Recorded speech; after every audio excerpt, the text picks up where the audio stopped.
Semua adalah anugerah dan kasih karunia daripada Engkau.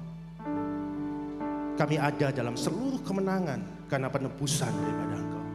Terima kasih Bapa, terima kasih di hari Natal ini kami melalui kehidupan daripada Kristus. Kristus lahir dalam seluruh kehidupan kami, sehingga hidup kami mencerminkan kehidupan daripada Kristus itu, menjadi serupa dan segambar akan Engkau. Beri pengertian, beri hikmat untuk kami mengerti setiap hikmat-Mu, pengertian-Mu, dan biarkan kehendak-Mu jadi dalam seluruh kehidupan kami. Dalam nama Tuhan Yesus kami berdoa. Amin. Silakan duduk. Shalom.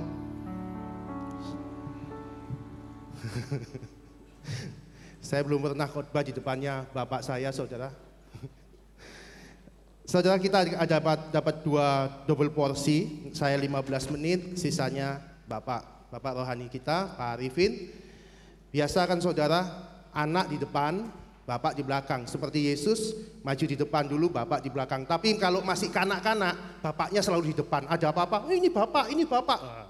Tapi kalau anak sudah dewasa, bapaknya selalu di belakang, anaknya yang di depan. Amin. Saudara, kita masuk kepada PowerPoint-nya. Oke. Next. Karena begitu besar kasih Allah akan dunia ini, sehingga Ia telah mengaruniakan anaknya yang tunggal, supaya setiap orang yang percaya kepadanya tidak binasa, melainkan beroleh hidup yang kekal. Jadi jelas saudara, grand design keselamatan itu ada sama Bapak. Rencana keselamatan besar itu ada sama Bapak. Yang punya kerinduan manusia diselamatkan itu Bapak. Yesus adalah eksekutor daripada semua rencana Bapak. Apa yang disiapkan oleh Yesus? Cuma satu, mengikuti kehendak Bapak. Amin. Jadi apa yang Bapak katakan itu yang anak kerjakan. Spirit yang ada dalam Yesus bukan, oh aku tak nyelesain kerjaannya Bapak ini, bukan. Spirit roh yang ada di dalam Yesus adalah satu, dia melakukan apa yang Bapak kehendaki. Bahkan sampai dia mau ke kayu salib pun, waktu dia ada di Taman Getsemani, dia sudah nawar, kalau mungkin cawan ini lalu daripadaku. Tapi dia mau mati untuk kehendak Bapa. Dia mati untuk kehendak Bapaknya supaya apa? Manusia diselamatkan. Supaya kita menerima hidup yang kekal. Nah, kalau kita tidak pernah belajar melakukan kehendak Bapa yang selalu kadang-kadang bertentangan dengan kehendak daging kita, nggak mungkin saudara kita bisa mengenal Kristus dalam diri kita. Jadi engkau bisa mengenal Yesus bukan karena dipelajari kayak apapun kitab-kitab suci, itu hanya membuat engkau tahu siapa Yesus. Tapi untuk engkau mengenal dia, engkau harus jalan sama dia, tidur sama dia, makan sama dia, bicara sama dia, merasakan pikiran dan perasaan dia. Engkau akan kenal siapa Kristus dalam engkau. Amin. Jadi kalau engkau tidak pernah belajar melakukan kehendak Bapa, nggak mungkin engkau bisa mengenal Yesus. Saya waktu itu Papa Harifin, saya ingin punya anak yang kedua. Anak yang pertama kami pakai bayi tabung. Terus udah itu berhasil. Saya minta izin sama Papa, Pak boleh nggak kita bayi tabung? Boleh, lanjutin. Jadi saudara, nggak usah ke luar negeri, di Surabaya yang murah jadi. Yang kedua saudara, sudah berhasil ini, saya kedua. Pak, aku minta, dengan gagahnya saya, Pak, kita izin Pak ya, kita mau bayi tabung lagi. Papa di Kopi Bali, dia panggil aku, Han sini. Dia enggak bicara di depan istri saya, Han sini. Di kamar mandi, bukan di kamar mandi, di toilet di kamar mandi lah. Terus Papa bilang, Han, tunda dulu. Bukan kehendak Bapak. Itu saya mau marah, ya apa ini duit-duitku. Apa sih kok enggak oleh? Daging saya itu bertentangan. Enggak mau cocok ini. Tapi kami taat. Pembenaran dalam diri saya banyak, tapi waktu itu saya rasakan, ini ya rasanya melakukan kehendak Bapa di surga. karepnya, maunya ada sesuatu yang ini punyaku, ini aku benar, ini. Tapi kita harus mengosongkan diri dan tetap tunduk pada kehendak Bapa di surga. Di situ saya bisa mengenal Kristus dalam hidup saya. Waktu saya nulis buku, udah 1 tahun nih saudara nyiapin buku, udah ke beach walk itu nungguin istri saya belanja itu, saya nulis buku itu sudah 1 harian, udah ngelengkapin, edit, bagus. Udah itu, Pak, ini Pak, bukunya apa? Ini saya buku ke-4, ke buku ke-5. Ini Pak, bukunya. Terus Pak Arifin baca, Han, tunda dulu, belum waktunya ini. Panas saudara, panas. Enggak enak, ini apa sih, ini bukuku kok, hak-hakku, aku dapat pengertian, semuanya enggak nyaman. Tapi saya lakukan, taklukkan diri saya belajar mengosongkan diri, sehingga ego saya enggak lebih daripada Tuhan dalam diri saya. Saya harus praktekkan hukum yang pertama, kasih kepada Allah dengan apa? Mengosongkan ego saya, mengosongkan harga diri saya, mengosongkan semua kebenaran saya, sehingga Kristus saja yang menjadi Tuhan dalam hidup saya.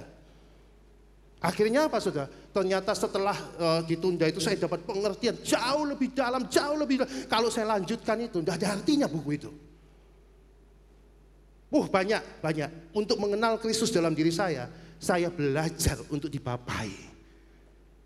Karena satu-satunya jalan untuk mengenal Bapa, untuk sampai kepada Bapa, ya lewat jalannya Yesus, kebenaran Yesus, kehidupannya Yesus dalam hidup kita. Yang mana? Dia melakukan kehendak Bapanya. Bagaimana engkau bisa melakukan pekerjaan Tuhan kalau engkau tidak punya spirit yang sama, yaitu takluk pada kehendak Bapa. Amin. Itu yang kau harus tahu. Itulah kebenaran.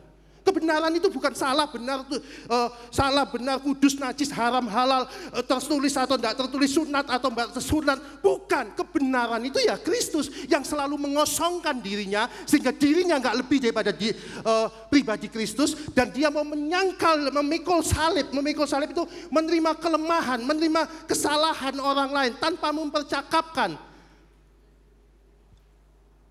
Ada sedikit salah, apa kamu yang salah? Kamu, mana Kristusnya? Katanya hidup sama Kristus.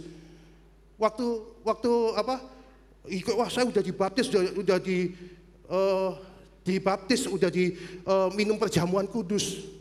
Gagah, udah ke gereja. Tapi tidak mau mengosongkan diri. Egonya apa, ini aku. Ya, mana Kristusnya? Katanya hidup dalam dia. Biarkan Kristus yang makin besar dan kita yang makin kecil. Itulah bicara mengenai kelahiran kembali daripada Kristus dalam diri kita, yang adalah baitnya. Jadi bicara mengenai kelahiran Yesus bukan belajar kelahiran bayi kecil, tapi bicara mengenai pribadi dia yang lahir dalam hidup kita. Next. Saudara lihat tadi, yang dimaksud ialah selama seorang ahli waris belum akil balik, sedikit pun ia tidak ada bedanya dengan seorang hamba. Sungguh pun ia adalah tuan dari segala sesuatu. Lihat saudara, tadi drama tadi. Ada si sulung, si bungsu. Si sulung, anak putra. Si bungsu juga anak. Tapi coba, si sulung yang mengerjakan pekerjaan bapaknya semuanya, rajin ke gereja, doa pagi, pelayanan, semua, usir mujizat, semuanya lah. Jadi dia tinggal sama bapak.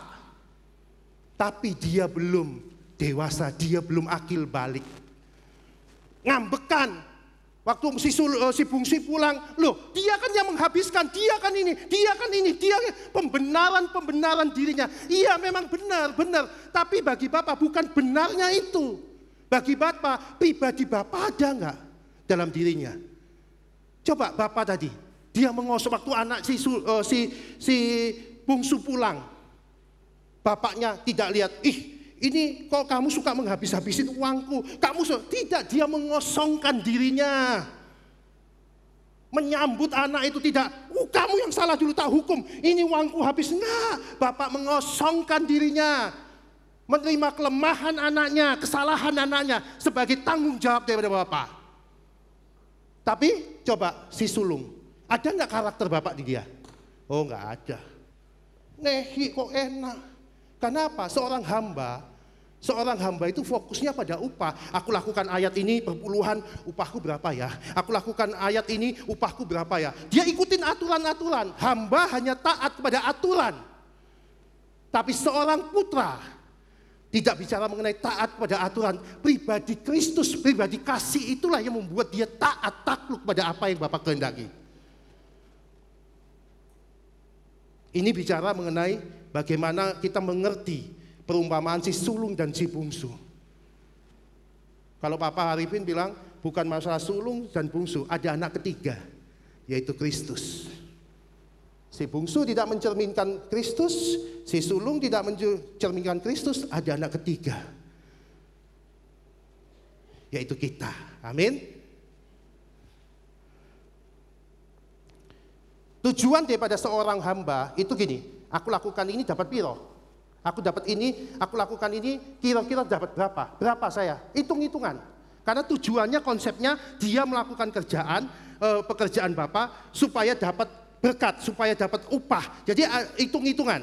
Tapi kok seorang putra, ini putra ya yang sudah bukan child, bukan anak-anak. Anak-anak tidak ada bedanya sama hamba. Tapi putra yang dikehendaki Bapa. Nah, putra ini yang kita mau. Bapa menghendaki putra.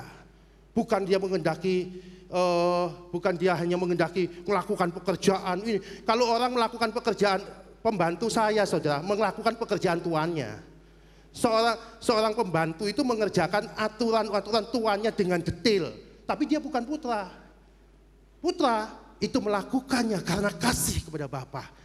Kalau dalam ruangan ini ada satu kebakaran gitu, hamba pasti lari, putra pasti berdiri di depan untuk ambil resiko sampai nyawanya hilang.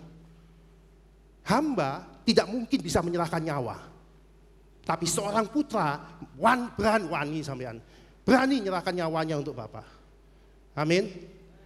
Nah, coba aja waktu engkau ada masalah, berani engkau enggak? Engkau berdiri menyerahkan nyawamu, egomu, harga dirimu dengan tetap mengasihi musuhmu. Next. 3 menit lagi. Seorang yang belum dewasa selalu di bawah aturan. Inilah jangan, ini jangan, ini jangan, ini jangan, ini jangan. Dia takluk pada roh dunia. Dia takluk pada aturan-aturan. Tapi orang yang dewasa, dia tidak bukan takluk, dia bukan takluk pada aturan, tapi dia menjadi pribadi Bapa, pribadi kasih itu yang menggenapi. Kalau kita tadi itu mengosongkan diri dan mikul salib itulah pribadi dia. Jadi pribadi itu yang akan menggenapinya. Bukan berarti kita enggak perlu taat ini, enggak perlu taat ini, enggak. Tapi pribadi Kristus, contoh deh saudara. Waktu anak saya dewasa, ada barang kotor, ada sesuatu yang kotor, dia bersihkan, bukan karena aturan. Tapi karena pribadi kasih itu ada. Tapi kalau seorang hamba bingung dengan aturan, enggak ada ini tulisannya, enggak ada ini catatannya, enggak ada ini. Kalau orang enggak ada catatannya, enggak ada aturannya, enggak ada ini, orang takut mati. Tapi kalau digerakkan oleh kasih, dia berani menyerahkan nyawanya. Beda-beda banget. Next. Tetapi telah genap waktunya, maka Allah mengutus anaknya yang lahir dari seorang perempuan dan takluk kepada hukum Taurat. Ini gambaran daripada Yesus yang sangat takluk kepada hukum Taurat. Ia diutus menebus mereka yang takluk pada hukum supaya kita menjadi anak. Kita itu diadopsi. Diadopsi itu kayak di stek. Kalau dicangkok kan dilepas saudara. Itu di stek. Di stek itu artinya gini, engkau dikasih makan, dikasih kehidupan melalui pokok pohonnya. Tidak bisa engkau makan sendiri, karepnya sendiri tidak bisa. Makan itu, sangkal diri, pikul salib. Makan itu, mengosongkan diri, memikul salib, menerima kelemahan orang lain. Makananmu cuma itu, nggak ada lagi. Jadi mau tidak mau, makanan kita ya itu, mengosongkan diri, menerima kelemahan orang lain, menyangkal diri, memikul salib, itu makanan kita tiap hari menjadi penyembahan kita, sehingga hidup kita bukan kita lagi yang hidup, tapi Kristus yang hidup. Jadi itu bicara mengenai dicangkokkan. Kalau itu di Roma 11:24 itu bicara mengenai zaitun liar, zaitun sejati yang dicangkokkan. Di stek kalau saya bilang, bukan dicangkokkan. Dicangkokkan itu dikeluarkan dari pokoknya. Kalau di stek itu kita itu makan dan hidup di dalamnya. Jadi waktu kita di stek, dicangkokkan, maka kita akan melakukan segala sesuatu dari dia, oleh dia, bagi dia. Roma 11 ayat 36. Semuanya dari dia, oleh dia, bagi dia. Bagi siapa? Bagi pohon, bukan buat kita lagi. Karena akarnya dari situ semua, makanannya dari situ semua. Terakhir, next.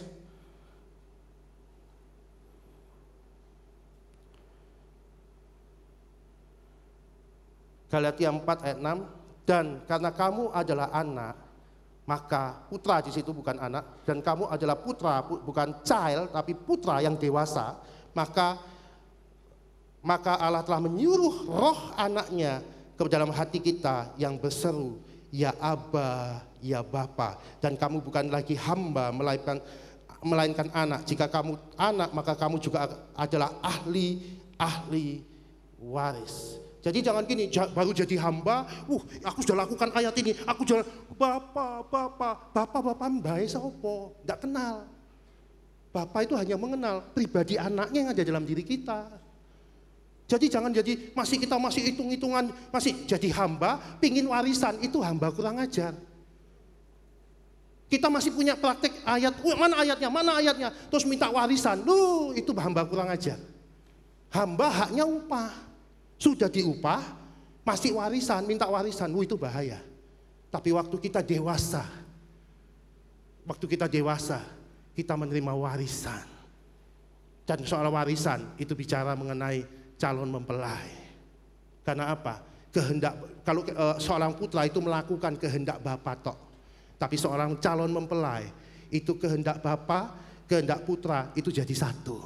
Seperti suami istri, itu satu. Bapak nggak ngikuti, kamu karepe gini, enggak, jadi satu, bekerja sama. Itu calon mempelai. Dan sampai ini kita harus lari ke sana. Tuhan Yesus memberkati. Bapak.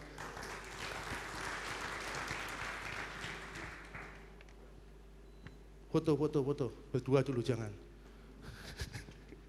Sang foto kan. Mumpung Pak. Foto dulu.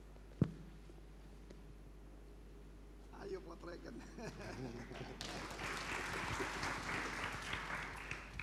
Shalom. Beberapa pemimpin dan jemaat saya tanya loh, karena kamu tidak pernah ikut kebaktian onsite. Oh, kami sedang menunggu, Pak. Kira-kira menunggu apa, saudara? Menunggu vaksin. Sudah punya iman kok nunggu vaksin, saudaraku. Ya. Saya disembuhkan bukan karena vaksin, tetapi karena perjanjian. Tepuk tangan bagi Allah kita. Apa yang ditunggu oleh dunia ini? Ada yang menunggu bantuan tunai langsung. Bantuan langsung tunai. Stimulus namanya di Amerika. Tapi Roma 8 ayat 19 mengatakan segala makhluk sedang menanti-nantikan dengan sungguh-sungguh the manifestations of the sons of God. Hari ini tema kita adalah the Son, Sang Putra. Cuma satu, Kristus. The one and only and unique Son of God. Tetapi mulai tadi kita belajar tentang the sons, Sang Putra-Putra. Tadi ada play. Ya, dan kita melihat di sana dua putra ini cuma dua anak kecil. Yang ada dalam rumah melakukan kewajiban tapi mentalnya mental hamba. Si bungsu tahu haknya, tidak tahu kewajibannya.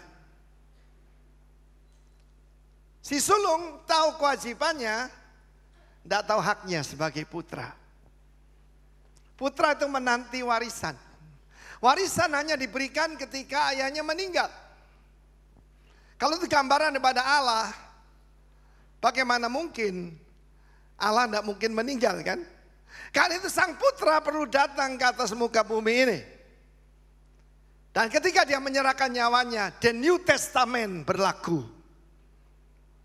kita menjadi bangsa lain menjadi keturunan Abraham. Mulai tadi dikatakan ada 4 tingkatan, yang paling bawah hamba. Lalu kemudian anak kecil, child. Nepios, yang belum bisa berbicara.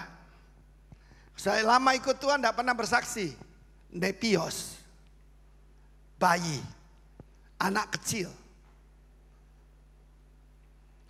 Saudara yang kasih Tuhan, lalu tingkatan berikutnya putra, huios. Putra itu sudah bisa bekerja sama dengan bapaknya. Lalu ada yang paling tinggi, ahli waris. Rencana Tuhan kita tidak pernah menjadi anak-anak. Tapi berkembang dewasa dan kemudian menjadi ahli waris. Saya seorang bapak yang punya banyak anak-anak rohani, termasuk yang ada di sini. Pertama-tama saya katakan, I do, you watch. Setelah itu saudaraku, you do, I watch. Lalu tingkatan berikutnya, you do and teach others. Ajarkan orang lain, itu perlunya komsel. Karena kita semua dipanggil untuk menjadi putra-putra Allah. Kalau saya bicara putra, bukan tidak termasuk putri ya. Karena dalam kerajaan putra itu penting. Tapi ternyata dalam Lukas 15 ada yang lebih rendah dari hamba. Hamba itu doulos. Ada lagi orang upahan. Mistios. Buruh harian. Yang mereka tunggu. Fulus. Chen. Upah.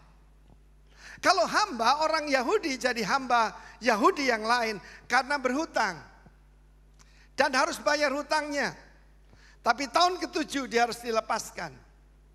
Tapi seringkali mereka itu sungguh-sungguh ada yang menikah selama 7 tahun itu. Ya, atau tahun pembebasan. Maka dia menyerahkan dirinya untuk dilobangi telinganya ini dengan pasak. Yaitu di ambang pintu. Menghambakan dirinya. Oke?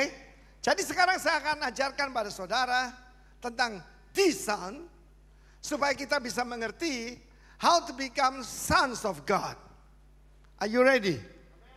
Firman Allah berkata, dia mengutus, he sent forth the spirit of his son ke dalam diri kita. Roh Kudus yang dalam diri kita membuat kita bisa berseru, ya Aba, ya Bapa. Tepuk tangan bagi Allah kita. Yang menjadikan kita anak-anak Allah. Natal ini kelahiran supaya kita, the Son lahir, supaya kita nanti bisa menerima the spirit of adoption. Roh adopsi. Katakan adopsi. Tuhan mengadopsi. Sebab seluruh dunia ini sedang menantikan. Bukan vaksin, bukan entrepreneur, bukan politician, tapi sons of God. Di dalam Lukas 1 ayat 30 sampai 32. Maka malaikat Gabriel atau Gabriel itu artinya man of God, berkata kepada Maria, jangan takut Maria. Ya. Sebab engkau sudah beroleh kasih karunia, charis di hadapan Allah. Sesungguhnya engkau akan mengandung dan akan melahirkan seorang putra, bukan anak laki-laki, bukan baby boy. Ya, jadi dia bukan Mary's boy's child. Saya tekankan sekali lagi. Orang di luar sana mengatakan dia adalah Isa bin Maryam. Kalau dia Isa bin Maryam, dia tidak berhak untuk menjadi raja, menjadi Mesias. KTP-nya adalah Yeshua bin Yosef. Amin. Siapa dia? Yeshua bin Yosef. Garis keturunan raja. Kita lihat di sini. Yang pertama adalah son. Dan kemudian dalam kau menamai dia Yeshua atau Yesus. Bahasa Ibrani tidak ada J ya. Jesus itu bahasa Inggris. Ayat 32. He will be great. Dan akan disebutkan the son of the highest. The highest itu adalah El Elyon. Dia adalah putra daripada El Elyon. Namanya lebih tinggi dari segala nama yang boleh disebut. Baik yang pernah ada maupun yang akan datang. Pak, enggak takut Pak, ada COVID baru. Oh ya, baru boleh ada. Ya, tetapi yang bisa menghancurkan dia cuma satu. The name of Jesus. Tepuk tangan bagi Allah kita. Yes. Waktu saya dikatakan terkena COVID, kenapa enggak takut Pak? Sudah punya pengalaman. Dokter saya ada di Waingapu, saudara. Ya, tetapi dia cuma mantri. Dokternya Yesus. Dia anak Tuhan yang penuh dengan hikmat, saudaraku. Dan dia menangani saya dari jauh, saudara. Saya tidak pernah ketemu dokter, dokternya tidak pernah datang. Karena saya di rumah sakit Jimbaran, yang datang cuma perawat, enggak apa-apa. Dokternya hadir di kamar itu. Roh Kudus ada di sana, tepuk tangan bagi Allah kita. Selanjutnya, dia akan dikatakan Tuhan Allah mengaruniakan kepadanya the throne of David, nenek moyangnya. Dia disebut juga the son of David. Dan dia menjadi raja, katakan raja. Mesias itu raja, saudara. Bukan juru selamat. The anointed one yang diurapi itu raja. Yesus tidak datang bawa agama. Dia datang juga tidak cuma keselamatan. Dia datang bawa kerajaan dan mengembalikan kuasa kerajaan kepada kita sebagai sons of God. Dan kerajaannya tidak akan berkesudahan.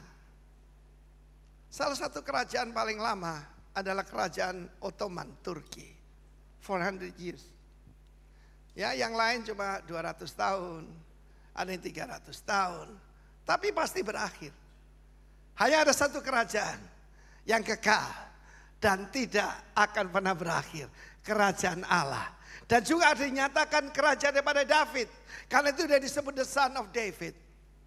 Oke, untuk memudahkan maka saya mengajak kita melihat 4 makhluk yang ada di sekitar takhta Allah. Mulai tadi kan takhta. Amin.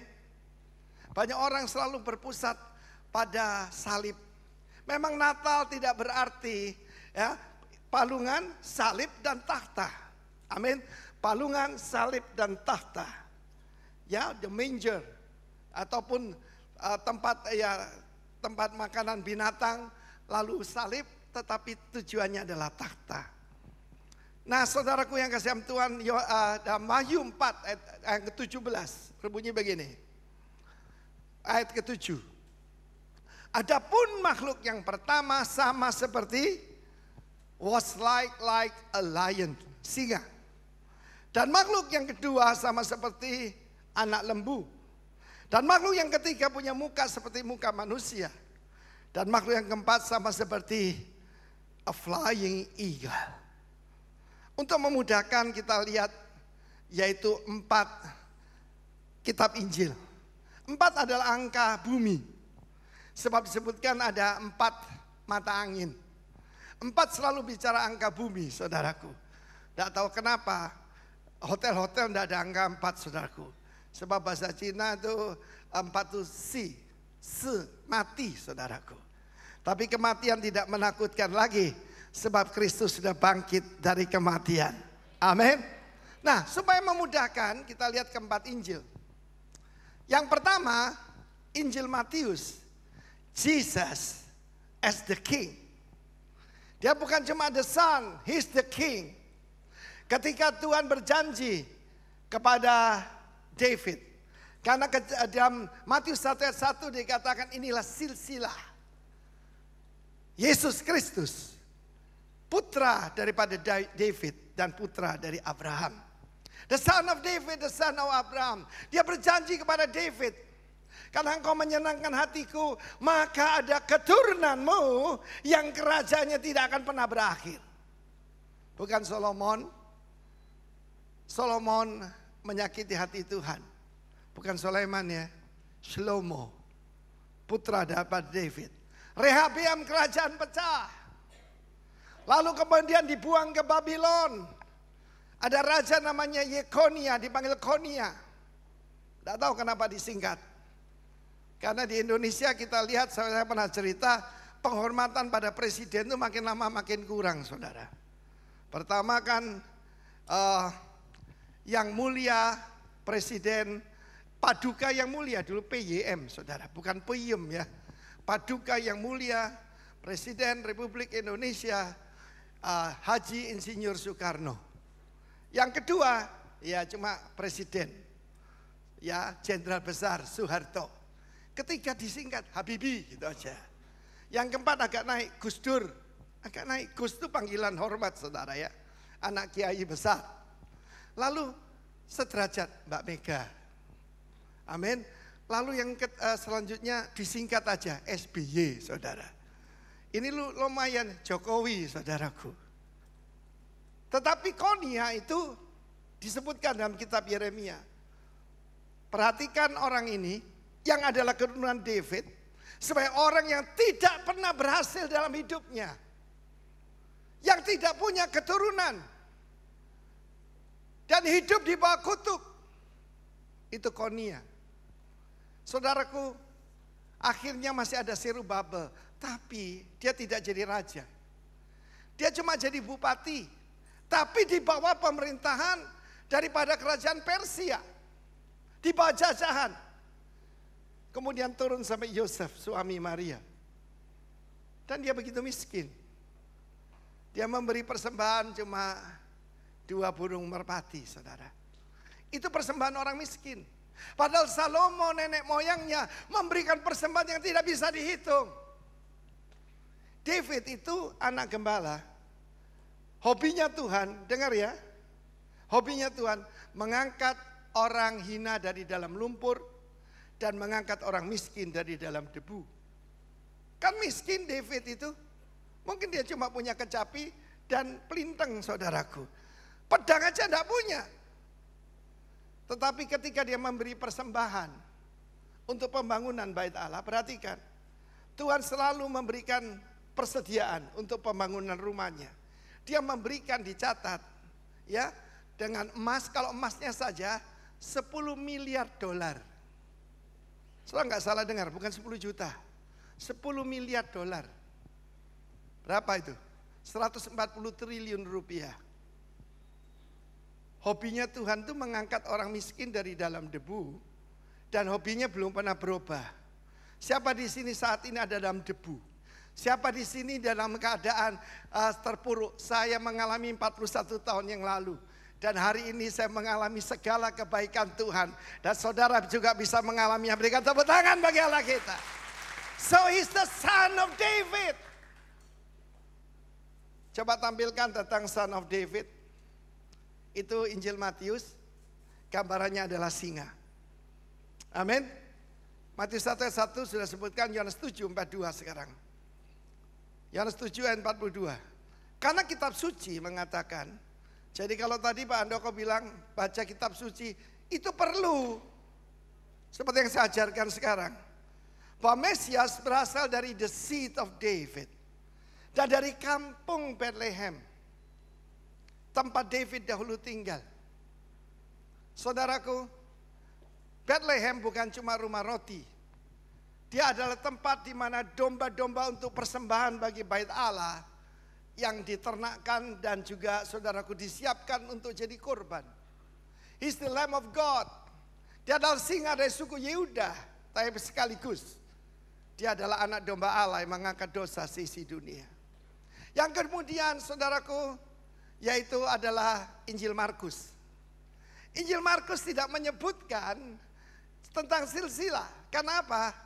Dia datang sebagai Ebed Yahweh, hamba Allah, hamba Tuhan.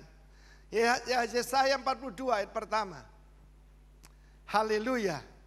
Yesaya 42 ayat pertama menjelaskan tentang Ebed Yahweh. Lihat, Tuhan mau dunia ini melihat saudara dan saya. Ini bicara tentang the son, tapi juga sons. Hambaku yang ku pegang, I uphold. Kenapa mic ini enggak jatuh? Ini pertanyaan bodoh. Sebab saya pegang. Tapi kalau saya pegang 2 hari pasti jatuh saudaraku. Tapi Tuhan tidak pernah berkurang kekuatannya. Ketika saya dalam kelemahan, saudara lihat saya jadi langsing ya. Ini jadi agak longgar saudara, turun 4 kilo. Tetapi saya mau beritahu, Tuhan memberikan saya semangat baru. Dia memberikan semangat baru yang letih lesu. Dan memberikan kekuatan baru pada yang tidak berdaya. Saudara melewati Corona Academy tahun ini. Tuhan memberikan kekuatan baru, berkat baru kepada saudara. Aku telah menaruh rohku ke atasnya. Tujuannya apa? Bukan supaya jadi selebriti Kristen. Menyatakan hukum kepada bangsa-bangsa. Saya ada satu ayat yang dulu saya kurang mengerti, yaitu Kisah Rasul 3. Dalam Kisah Rasul pasal ketiga, karena saya membaca Alkitab dari King James Version, ayat selanjutnya Kisah Rasul 3 ayat 13. Dijawab oleh Simon Petrus kepada para pemimpin Yahudi. Tadi saya lihat dari drama itu yang tadi memerankan putra sulung tuh wah bagus itu ya, ekspresif saudara ya. Tapi itu gambaran orang Yahudi. Itu gambaran orang Farisi. Ya, putra sulung. Dan kita ini saudaraku ya dari bangsa-bangsa lain diberkati Tuhan luar biasa kan. Dan putra sulung jadi marah saudaraku.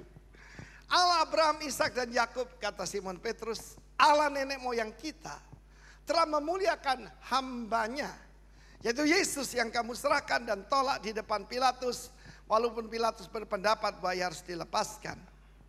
Perhatikan di sini, telah mempermuliakan, had glorified his son Jesus. Son itu huios. Tapi ketika saya periksa ayat 13 ini, son di sini bukan anak tetapi pais. P-A-I-S. Pais itu apa saudara? Pais itu anak yang belum dewasa. Anak remaja. Yang belum bisa diberikan kedudukan ataupun tanggung jawab. Yang masih magang. Pais itu artinya yaitu saudaraku kacung saudaraku.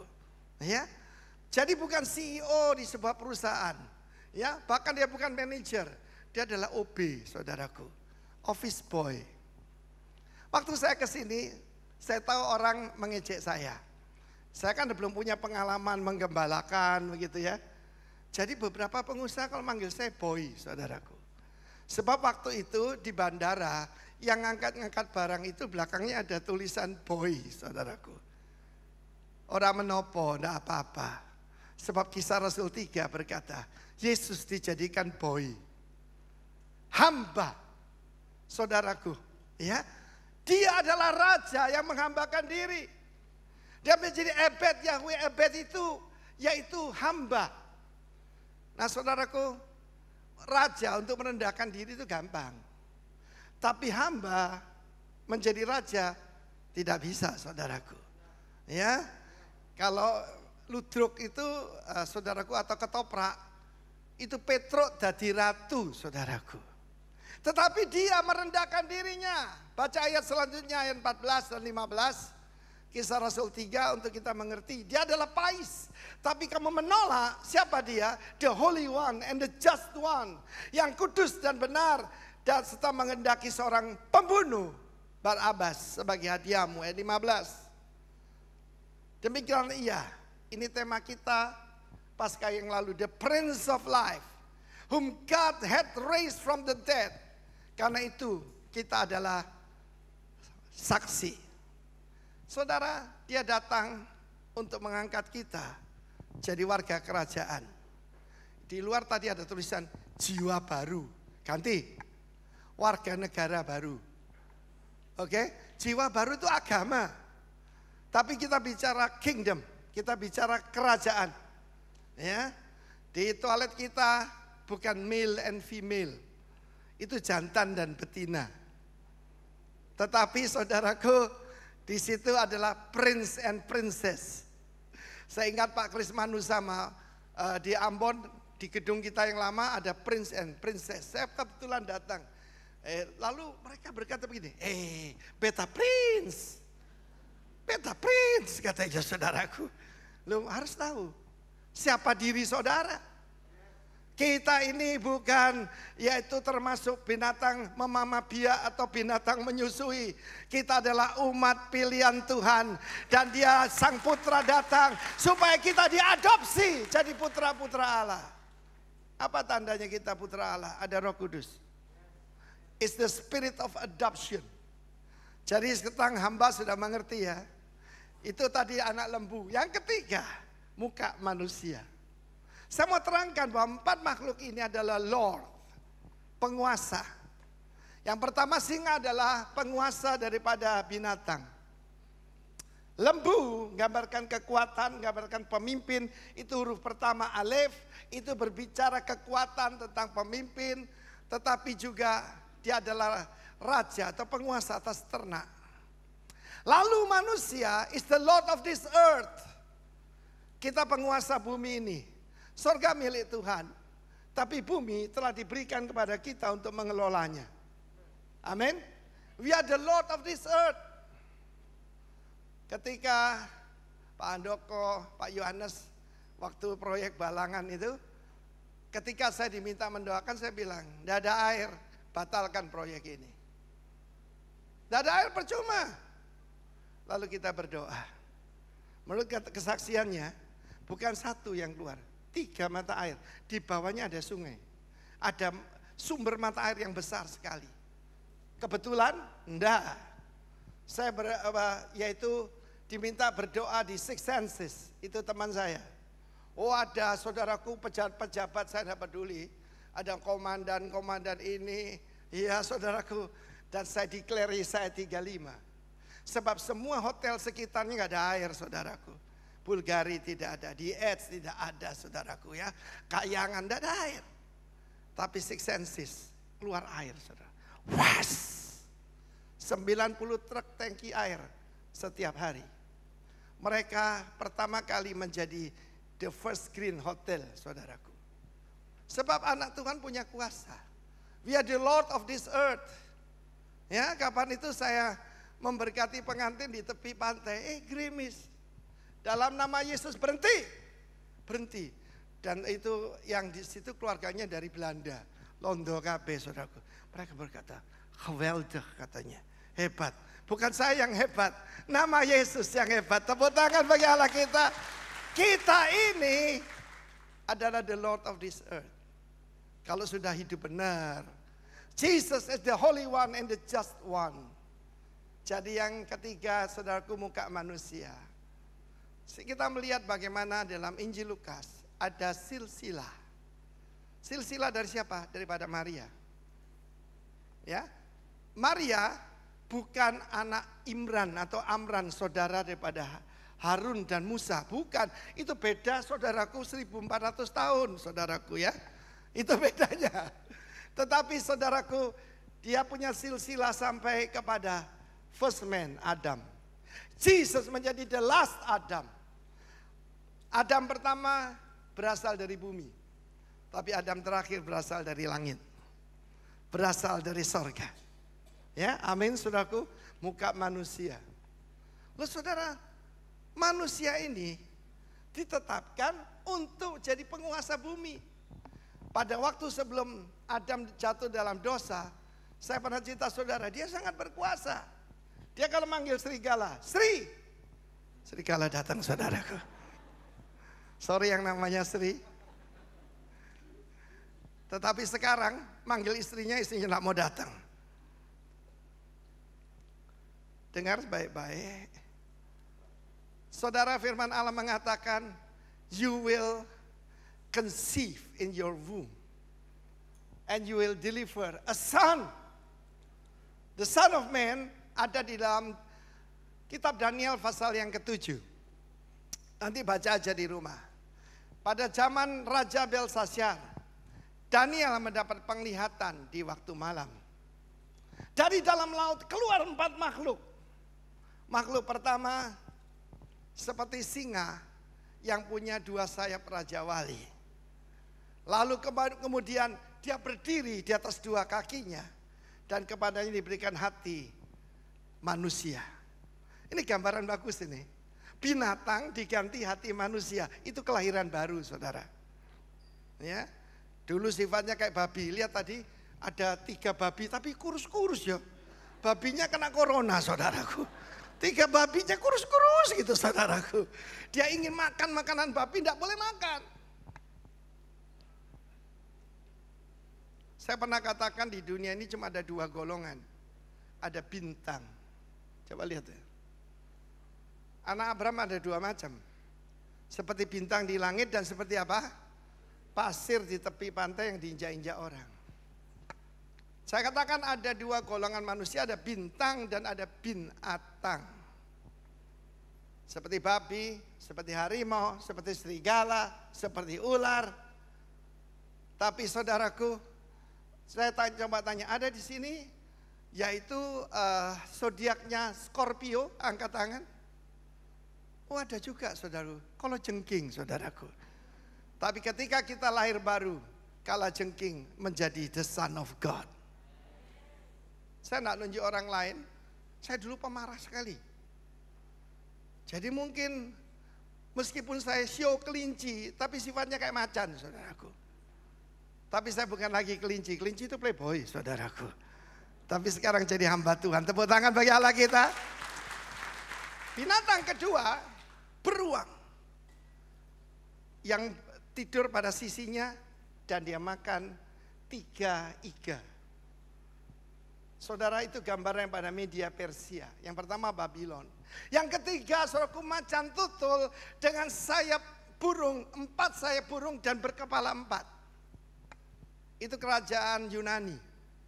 Alexander the Great meninggal usia muda dan 4 jenderalnya terpisah, saudaraku.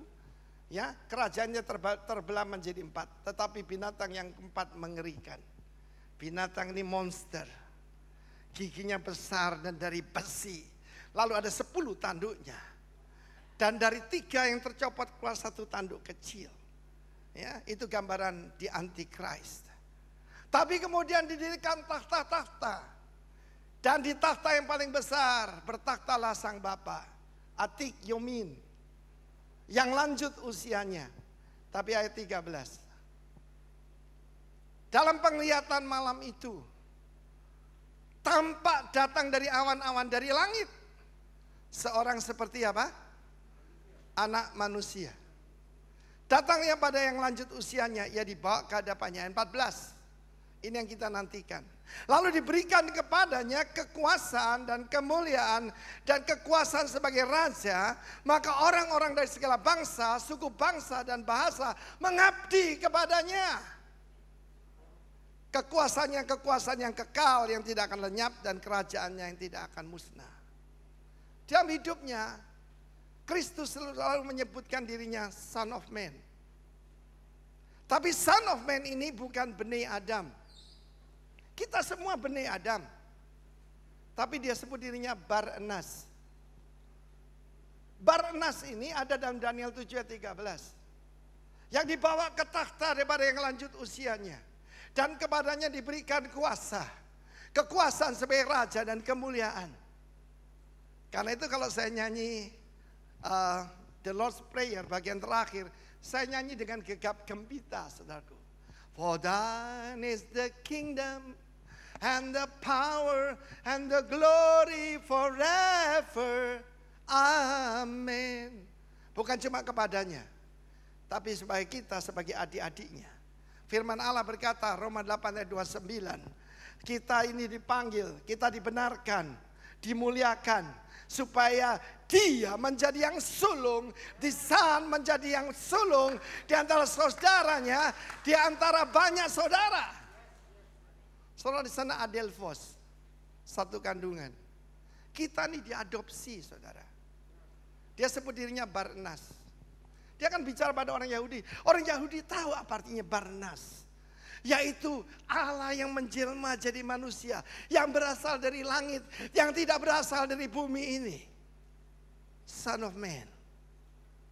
Saudara, ada seorang dokter ahli syaraf terkenal. Dari Amerika Latin. Sangat terkenal. Bahkan orang-orang dari Amerika Utara pun datang untuk berobat kepada dia. Satu hari dia hilang. Ternyata suatu dia ada di kalangan orang-orang Amazon. Dan wartawan mengejar dia. You are the most well-known, wonderful doctor. Kenapa Anda ada di sini? Jawabannya mencengangkan mereka. They cannot come to me. So I came to them. Mereka tidak bisa datang kepadaku. Karena itu aku datang pada mereka. Itulah Natal. Kita tidak bisa mencapai Tuhan. Tuhan mencapai kita dalam rupa manusia. 100% man and 100% God. Yang terakhir, burung Raja Wali yang sedang terbang. Pada mulanya adalah firman. Dan firman itu bersama dengan Allah. Dan firman itu adalah Allah. Terang yang sejati telah datang kepada dunia ini. Tapi dunia lebih menyukai kegelapan. Dia datang kepada milik kepunyanya. Tapi milik kepunya menolak dia. Firman itu telah menjadi manusia. Diam di antara kita. To dwell among us. Itu rencana Allah dari dulu sampai sekarang. To dwell among his people. Sebagai anak tunggal Bapa, penuh kasih karunia dan kebenaran. Sang firman, God himself. Man, nobody bisa berkata I am. I am itu namanya Tuhan, saudaraku. I'm the resurrection and the life. I'm the living water. I'm the tree of life. I'm the bread of life.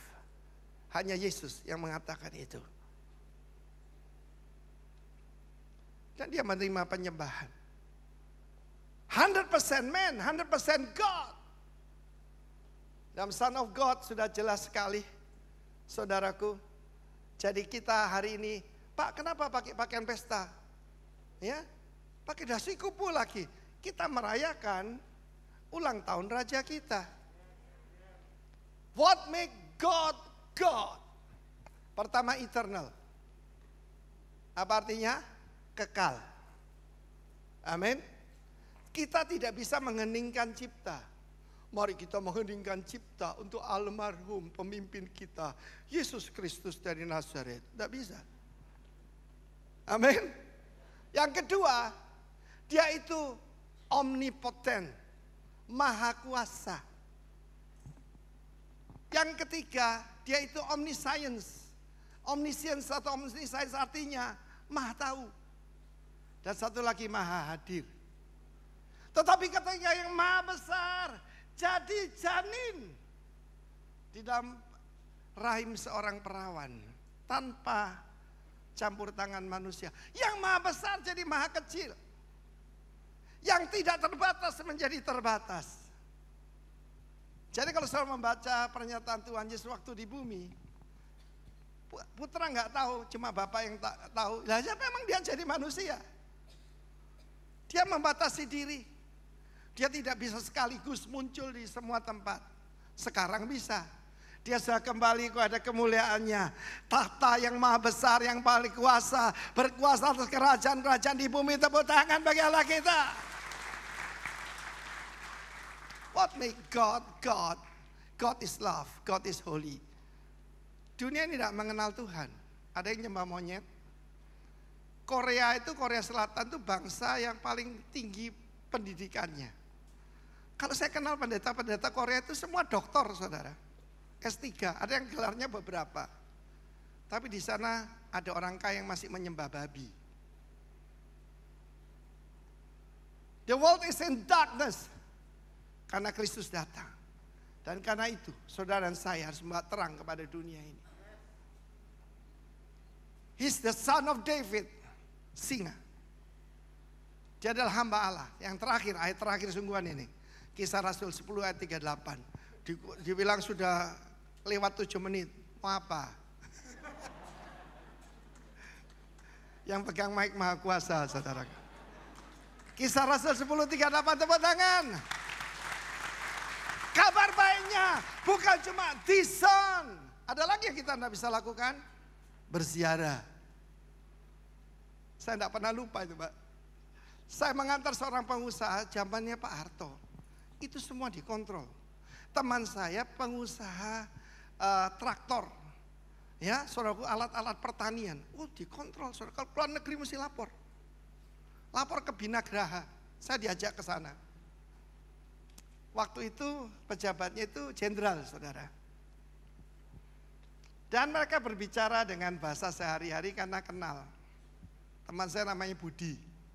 Bud, ngapain ke Israel? Nah, teman saya ini Kristen baru, Nepios, saudaraku, tidak bisa ngomong. Dia takut salah ngomong. Loh, saya ada di sebelahnya, saya berdiri. Mau lihat kuburan kosong, Pak. Kaget, kacamata dibuka, saudaraku. Maksudnya apa? Kuburan kosong. Yesus Kristus naik ke surga.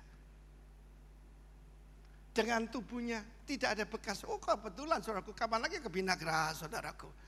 Jenderal itu berdiri, tidak mungkin kan, tidak ada seorang pun yang bisa bangkit dari kematian dan naik ke surga. Ada, Pak. Yesus Kristus dari Nazaret, tepuk tangan bagi Allah kita, saudaraku. Kisah Rasul 10 ayat 38, ayat terakhir, beneran. Berkenaan dengan efek Yahweh tadi. How God anointed Jesus of Nazareth. Yeshua dari Nazaret. So bisa ganti nama. Wayan Suryawan dari Nusa Dua. Diurapi dengan apa? Roh Kudus dan kuat kuasa. Ketika saudara menerima Tuhan, dia kirimkan the Spirit of His Son untuk saudara diadopsi. Meterainya baptisan air. Jadi kalau ada yang belum dibaptis dalam air, belum ada meterainya, perjanjian belum berlaku. Tapi kemudian ada baptisan Roh Kudus. Itu kuat kuasa, dinamis. Kuasa mengadakan mukjizat. We are the Lord of this earth. Ketika Yesus jadi Son of Man, kuasa ditunjukkan. Air berubah jadi anggur. Di tengah siang hari bolong, ikan-ikan memenuhi jala daripada Petrus. Ya, badai dihentikan, gelombang berhenti seketika. Bukan goncang begini, tapi jadi licin seperti cermin. Saudaraku, tapi dia melakukannya dengan urapan kuasa Roh Kudus. Dia tidak memakai kekuatannya sebagai deity, sebagai Allah. Tetapi menjadi manusia seperti Anda dan saya. Bagaimana dia berjalan keliling sambil shopping. Betul? Dia berjalan keliling sambil apa? Selama Corona Academy ini banyak yang dilepaskan dari the spirit of shopping, saudaraku. Yang suka shopping saya, saudara, bukan ibu ya, bukan istri saya. Saya ngaku sama saudara. Saya pergi ke Galeria, cuma beli t-shirt hitam dan putih. Uniqlo. Kan dibebaskan dari roh shopping. Dia berjalan keliling berbuat baik sampai melepaskan setiap orang yang ditindas, dijajah oleh iblis. Sebab Allah menyertai dia. Mau disertai Tuhan?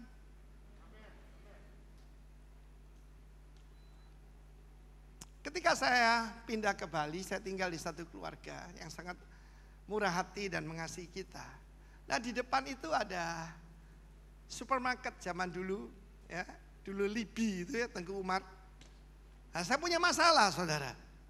Kalau saya keluar untuk belanja di sana, diikuti pembantunya. Pembantunya ngikuti kita, kemana saja? Lah, saya enggak enak. Oh, saya mau beli CD, saudaraku. Bukan compact disc. Celdal, saudaraku, enggak enak. Dan dia bayar semuanya. Tapi di sini bukan utusan. Allah menyertai dia. The Father is with him. Dia yang mengutus aku. Dia selalu menyertai aku. Sebab aku selalu melakukan yang menyenangkan hatinya. Mari sons of God hidup menyenangkan Tuhan. Saya minta kunci G. Bangkit berdiri semuanya. Firman itu telah menjadi manusia. Tapi Tuhan mengangkat manusia biasa jadi sons and daughter of God. Menyenangkanmu, senangkanmu, hanya itu kerinduanku. Menyenangkanmu, senangkan hatimu, hanya itu kerinduanku.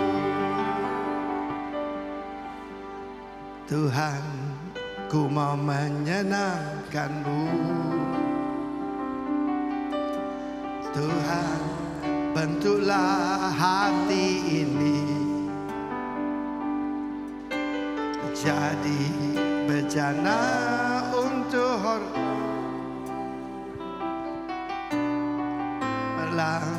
bagai emas murni, menyenangkan-Mu, menyenangkan-Mu.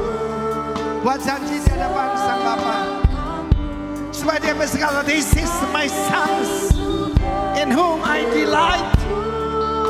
Ilalah masyandara makana masenangkan-Mu, senangkan hatimu, hanya itu kerinduan, menyenangkan-Mu. Kita masuk dalam candlelight service.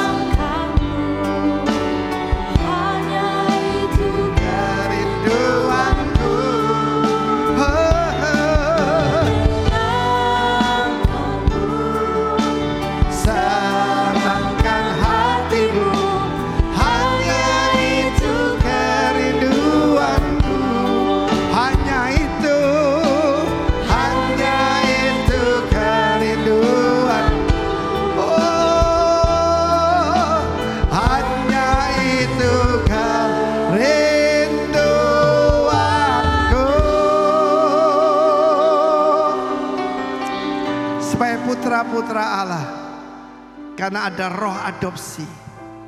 Kita tidak memanggil Tuhan yang besar, Tuhan yang mulia. Kita panggil dia Abba. Panggil dia Abba 3 kali, angkat tangan. Engkau yang diberkati Tuhan. 1, 2, 3. Abba, Abba, Abba. Berikan tepuk tangan bagi dia. Silakan duduk.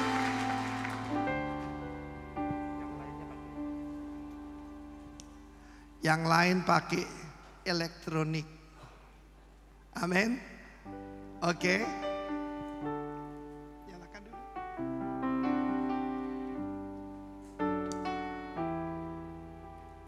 Siapkan HP saudara.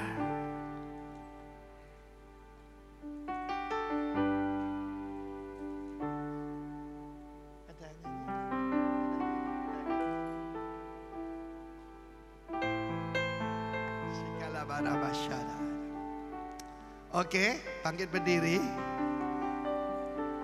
Kamu adalah terang dunia. Kamu bukan lilin kecil yang ditaruh di kamar kecil tempat orang buang air kecil. You are the light of this world. Pertama-tama akui dia. Jesus, you are the Son of God. Katakan kurang keras. Jesus, you are the Son of God. Thank you, Jesus. You become the Son of Man. You become the servant of Yahweh. You do good. Cast out demons. Heal the sick. But people reject you. You died on the cross. But you rose again. You go back to heaven where you belong. You are the Son of God. You are the King of Kings. Haleluya. Amin. Tepuk tangan bagi Tuhan. Yes. Haleluya. Sembah dan puji Dia. Sembah dan puji Dia, sembah dan puji Dia, Sang Raja. Sembah dan puji Dia, sembah dan puji Dia, sembah dan puji Dia.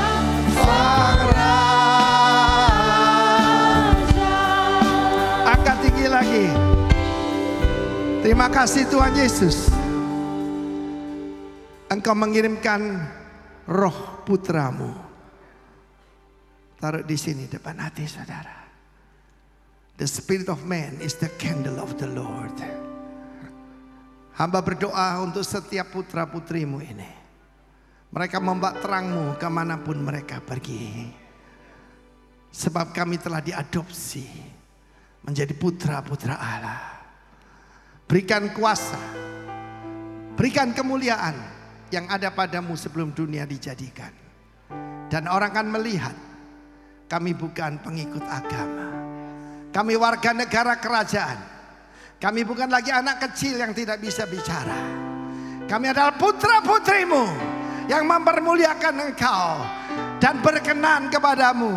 Dalam nama Tuhan Yesus. Amin.